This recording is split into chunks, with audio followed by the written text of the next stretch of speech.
Hello बच्चों। आज मैं आप लोगों को क्लास 10th की जो डीओई की तरफ से आपको चैप्टर नंबर 15 की असेसमेंट वर्कशीट मिली है ना, वो कराने वाली हूँ। तो अगर हम यहाँ पर देखें इस वर्कशीट को एक बार, तो टोटल आपके पास यहाँ पर 9 क्वेश्चन है जो आपको सॉल्व करने हैं। इंग्लिश और हिंदी दोनों ही मीडियम में, लेकिन आज हम इसे इंग्लिश मीडियम में करने वाले हैं। ठीक है, तो चलिए शुरू करते हैं हम यहाँ पर।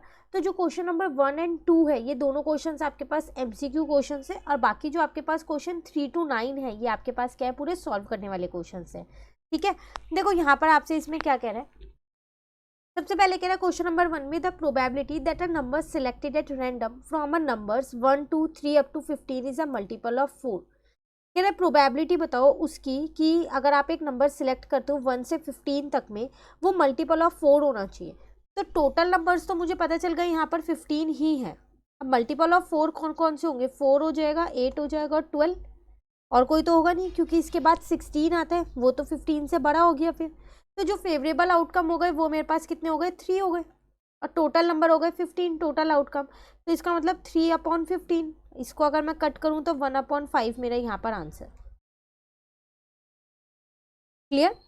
सेकेंड क्वेश्चन में कह रहा है two coins are tossed simultaneously. आपने एक साथ दो कॉइन्स को उछाला है, the probability of getting at most one head, मतलब कम से कम एक हेड तो आना ही चाहिए, दो आ गए तो भी चलेगा। तो जब आप दो कॉइन्स को उछालोगे तो उसके आउटकम्स होंगे या तो हेड हेड, या फिर टेल टेल, या फिर टेल हेड, या फिर हेड टेल। तो एटमोस्ट वन हेड है, तो एक तो आना ही आना चाहिए, दो आया तो भी होगा ना। ठीक है, तो ये आपके पास यहाँ पर ये दोनों में क्या है, यहाँ पर एक हेड है आपके पास, और एक यहाँ पर दोनों हेड है। तो फेवरेबल आउटकम आप पे 3 हो गए, टोटल आउटकम आप पे 4 है, तो आपका आंसर कितना आ जाएगा, यहाँ पर 3/4 आ गया। क्लियर है। तो ये था क्वेश्चन नंबर 2। अब क्वेश्चन नंबर 3 से आपको पूरा सॉल्व करना है, तो चलो वो भी देखते हैं। अ card is drawn at random from a well shuffled deck of 52 playing cards, what is the probability of getting a black king. आपने 52 प्लेइंग कार्ड में से एक कार्ड निकाला, प्रोबेबिलिटी बतानी है ब्लैक किंग आए। तो ब्लैक किंग तो दो होते हैं ना मेरे पास, एक क्लब का हो जाएगा और एक स्पेड का हो जाएगा, है ना। तो अब इसको यहाँ लिखते हैं पहले। तो सबसे पहली बात टोटल आउटकम्स की अगर मैं यहाँ पर बात करूँ, तो वो मेरे होते हैं 52। फेवरेबल आउटकम्स मेरे पास कितने हो जाएंगे, यहाँ पर 2। प्रोबेबिलिटी निकालनी है मुझे किसकी, ब्लैक किंग की। तो प्रोबेबिलिटी आ जाएगी मेरे पास 2/52, कट कर दोगे तो 1/26 मेरा आंसर हो जाएगा। क्लियर है। ये था हमारे पास क्वेश्चन नंबर 3। ये असेसमेंट वर्कशीट से एक बार आप अच्छे से इन्हें रिवाइज करके जरूर जाइएगा, क्योंकि एग्जाम में आने के चांसेस है कि कोई क्वेश्चन इससे आ जाए। ठीक है, चलिए नेक्स्ट क्वेश्चन नंबर 4 देखते हैं। यहाँ पर आपसे क्या कह रहा है, find the probability that 5 Sundays occur in the month of November of a randomly selected year. अब आपसे कह रहा है प्रोबेबिलिटी बताओ कि नवंबर के मंथ में 5 संडेज आए। तो देखो 4 संडे तो कंफर्म होते हैं, क्योंकि 4 वीक होते हैं, तो 4 संडे तो कंफर्म है। तो एक ही संडे का डाउट है कि होगा या नहीं होगा, यही होता है ना। तो 4 संडेज को हटा दो, अब बचे कितने आपके पास, देखो अगर आप यहाँ पर देखते हैं इस क्वेश्चन को, 4 संडे मतलब 4 वीक हो गए ना, तो 4 × 7 28 डेज में 4 संडे तो कंफर्म हो गए। अब बाकी के नवंबर के आपके 2 दिन बचे, क्योंकि 30 डेज होते हैं ना, तो 2 डेज बचे। इन 2 डेज में क्या क्या चांसेस हो सकते हैं, जो रिमेनिंग 2 डेज है पहले वो यहाँ पर लिखते हैं, बिल्कुल ध्यान से समझना, ये क्वेश्चन इंपॉर्टेंट है। तो रिमेनिंग 2 डेज में भी वो क्या क्या हो सकते हैं आपके पास, संडे एंड मंडे, या तो संडे और मंडे होगा इन 2 दिन, या फिर मंडे एंड ट्यूसडे हो सकता है इन 2 दिन में, या फिर ट्यूसडे एंड वेडनेसडे हो सकता है इन 2 दिन में, या फिर वेडनेसडे एंड थर्सडे हो सकता है इन 2 दिन में। ठीक है ना, या फिर थर्सडे एंड फ्राइडे भी तो हो सकता है इन 2 दिन में, या फिर फ्राइडे एंड सैटरडे भी तो हो सकता है इन 2 दिन में, और या फिर सैटरडे एंड संडे भी तो हो सकता है इन 2 दिन में। तो संडे आने के चांसेस 2 बार दिख रहे हैं मुझे, एक मंडे के साथ आ जाएगा और एक सैटरडे के साथ आ जाएगा। तो पॉसिबल आउटकम मेरे पास कितने हो गए, यहाँ पर टोटल आउटकम्स हो गए मेरे पास 7। तो टोटल आउटकम्स हो गए 7, और फेवरेबल आउटकम्स मेरे पास यहाँ पर कितने हो गए, वो हो गए 2 हो गए। तो प्रोबेबिलिटी निकालनी थी मुझे, किसकी निकालनी थी यहाँ पर, कि कितने संडेज आ जाएंगे। अगर हम यहाँ पर देखें 5 संडेज अकर, तो उसकी प्रोबेबिलिटी हो जाएगी मेरे पास 2/7, क्योंकि 4 संडे तो कंफर्म है आएंगे ही आएंगे, तो उसकी प्रोबेबिलिटी निकालने की कोई जरूरत नहीं, वो श्योर इवेंट है हमारे पास। ठीक है, चलिए नेक्स्ट आते हैं क्वेश्चन नंबर 5 में। कह रहे 3 different coins are tossed simultaneously, आपने 3 कॉइन्स को अलग अलग टॉस्ट किया, find the probability of getting exactly 1 head, सिर्फ एक हेड आया उसकी प्रोबेबिलिटी बताओ। सबसे पहली बात तो जब आपने 3 कॉइन्स को टॉस्ट किया ना तो उसके टोटल आउटकम्स आपके पास 8 होंगे। तो पहले वो पॉसिबल आउटकम्स एक बार मैं यहाँ पर लिख रही हूँ ताकि कुछ बच्चों को जैसे ये नहीं पता होता कि कौन से 8 आउटकम्स हैं वो उन्हें पता चल जाए। या तो मेरे पास देखो तीनों हेड आ सकता है, या फिर हेड टेल हेड आ सकता है, या फिर टेल हेड हेड आ सकता है, या हेड टेल टेल भी आ सकता है, या फिर टेल हेड टेल आ सकता है, या फिर टेल टेल हेड आ सकता है, या फिर तीनों बार टेल भी आ सकता है। 1 2 3 4 5 6 7, अभी एक और रह गया है हमारे पास। कौन सा रह गया है? टेल टेल हेड हो गया, tail head head tail tail हो गया। एक और आउटकम रह गया क्योंकि टोटल हमारे पास कितने हो गए? एक ये रह गया पे हेड हेड टेल। ठीक है, अब फेवरेबल आउटकम्स की अगर मैं यहाँ पर बात करूँ तो एग्जैक्टली 1 हेड चाहिए आपको। तो 1 हेड किस किस के अंदर आ रहा है? एग्जैक्टली 1 हेड, एक तो ये वाला हो गया, एक इसमें आ रहा है एग्जैक्टली 1 हेड। ठीक है, एक इसमें आ रहा है एग्जैक्टली 1 हेड, बाकी तो नहीं है। तो फेवरेबल आउटकम 3 हो गए। प्रोबेबिलिटी निकालनी है आपको किसकी? एग्जैक्टली 1 हेड की। तो प्रोबेबिलिटी हो जाएगी 3/8, ये आपका आंसर।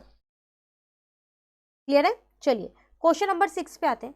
यहाँ कह रहे हैं 2 different dies are thrown together, find the probability that the sum of the number appeared is less than 5। कह रहा आपने 2 अलग अलग डाइस को एक साथ थ्रोन किया। देखो 2 अलग अलग डाइस को एक साथ डालो या दोनों एक डाइस को 2 बार डालो, आउटकम्स इसके हमेशा 36 होते हैं। इस चैप्टर को हमने पूरा कर रखा है, जो आपको गवर्नमेंट स्कूल से सपोर्ट मटेरियल की बुक मिलती है ना, उससे पूरा चैप्टर कर रखा है ये। उसमें मैंने आपको ये पूरा समझा रखा है कि 2 डाइस का क्या कंसेप्ट है, कैसे 36 आउटकम्स मिले। तो आप एक बार वो इस चैप्टर को वहाँ से ज़रूर कर लेना, प्लेलिस्ट बनी हुई आप वहाँ से देख सकते हैं। ठीक है, अब इस क्वेश्चन में आपको प्रोबेबिलिटी बतानी है कि जो दोनों का सम होगा ना वो 5 से कम होगा। तो कैसे करेंगे इस क्वेश्चन को? यहाँ पर देखते हैं। तो टोटल आउटकम्स मुझे पता है 36 है, तो हम यहाँ लिख सकते हैं अपने total outcomes is equals to में 36। अब बात करें हम अपने फेवरेबल आउटकम्स की, तो फेवरेबल आउटकम्स मेरे पास क्या होंगे? कह रहा है जो सम है वो 5 से कम होना चाहिए। तो दोनों डाइस पे 1 1 भी हो सकता है, 1 2 भी आ सकता है, फिर तो 1 3 भी आ सकता है। 1 4 नहीं आएगा क्योंकि उनका सम 5 हो जाएगा, मुझे लेस देन 5 चाहिए। 2 1 हो जाएगा, एक 2 2 हो जाएगा, और एक 3 1 हो जाएगा। तो ये फेवरेबल आउटकम्स हो गए। तो टोटल कितने हो गए? 1 2 3 4 5 6 हो गए हैं। प्रोबेबिलिटी निकालनी है सम लेस देन 5 हो। तो फेवरेबल आउटकम 6 है, टोटल आउटकम 36 है, कट किया तो 1/6 आंसर। क्लियर है? चलिए अब आते हैं हम अपने नेक्स्ट क्वेश्चन पे, क्वेश्चन नंबर 7 पे। कह रहा है अ bag contains 5 red 8 white and 7 black balls, a ball is drawn at random from the bag, find the probability that the drawn ball is red और वाइट। अब आपने एक बैग से क्या किया? यहाँ पर एक बैग में कुछ बॉल्स हैं, रेड वाइट एंड ब्लैक। तो आपको प्रोबेबिलिटी बतानी है कि रेड और वाइट हो।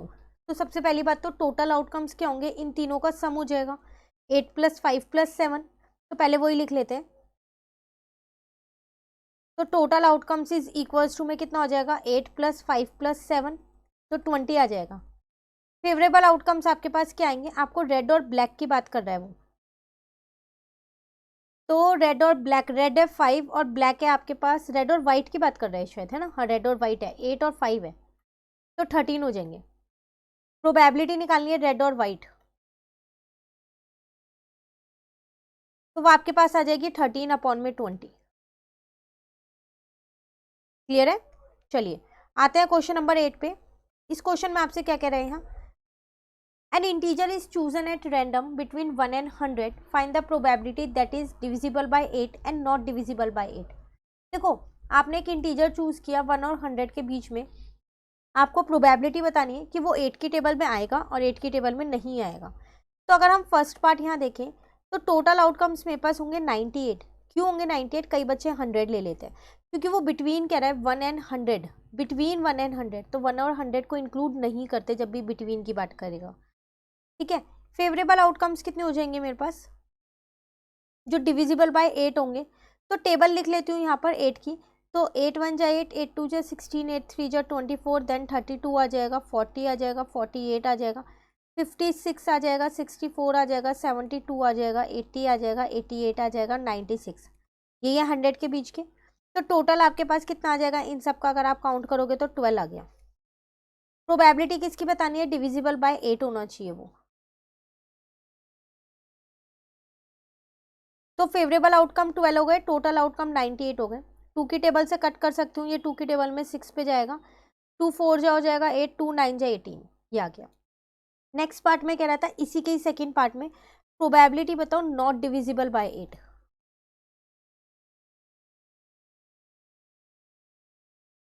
तो आपको पता है एक इवेंट के होने की और ना होने की प्रोबेबिलिटी का जो समय वो 1 होता है। तो अगर इसको मैं 1 में से माइनस कर दूंगी तो मेरा आंसर आ जाएगा, तो ये आ जाएगा 49 माइनस का 6 अपॉन में 49, तो 43 अपॉन में 49, ये मेरा आंसर। क्लियर है क्वेश्चन नंबर 8। चलिए आते हैं क्वेश्चन नंबर 9 पे, लास्ट क्वेश्चन है, देन हमारी ये असेसमेंट वर्कशीट कंप्लीट हो जाएगी। यहाँ आपसे कह रहा है, a dice is thrown once, find the probability of getting a number which is a prime number और लाइज बिटवीन 2 and 6। कह रहा है आपने एक डाइस को एक ही बार थ्रो किया, ठीक है, तो प्रोबेबिलिटी बताओ वो प्राइम नंबर होगा और दूसरा वो 2 और 6 के बीच में लाई करेगा। तो सबसे पहली बात तो टोटल आउटकम्स आपके पास हो जाएंगे 6। कैसे, 1 2 3 4 5 6। फर्स्ट पार्ट में अगर मैं देखूं मेरे फेवरेबल आउटकम्स क्या होंगे, वो आपसे कह रहा था प्राइम नंबर होगा, तो प्राइम नंबर होता है एक तो 2, एक 3 और एक 5। तो प्रोबेबिलिटी बतानी थी किसकी, प्राइम नंबर की, तो वो हो जाएगा 3/6, कट करोगे तो आपका आंसर 1/2 आ जाएगा। सेकेंड पार्ट के अगर देखें तो प्रोबेबिलिटी किसकी बतानी थी, लाइज बिटवीन 2 and 6।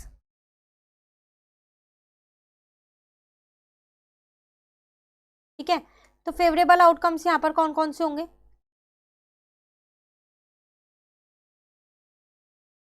तो 3 4 5 इनके बीच की बात कर रहे हैं, तो प्रोबेबिलिटी आ जाएगी, फेवरेबल आउटकम 3 हो गए, टोटल आउटकम 6 हो गए, काउंट करके लिखना है इनको, तो 1/2 मेरा आंसर। क्लियर। तो ये थी आपके पास प्रोबेबिलिटी की असेसमेंट वर्कशीट। ऐसी और चैप्टर की वर्कशीट भी हैं असेसमेंट वर्कशीट्स, तो आप इन्हें अच्छे से करके जाइएगा। बाई चांस अगर कोई क्वेश्चन आ जाता है तो आप उसे अटैम्प्ट कर पाएंगे। कहीं भी दिक्कत होती है तो आप कमेंट करके पूछ लेना। वीडियो अच्छी लगी तो लाइक ज़रूर कीजिएगा और मेरे चैनल को सब्सक्राइब कीजिएगा। Thank you.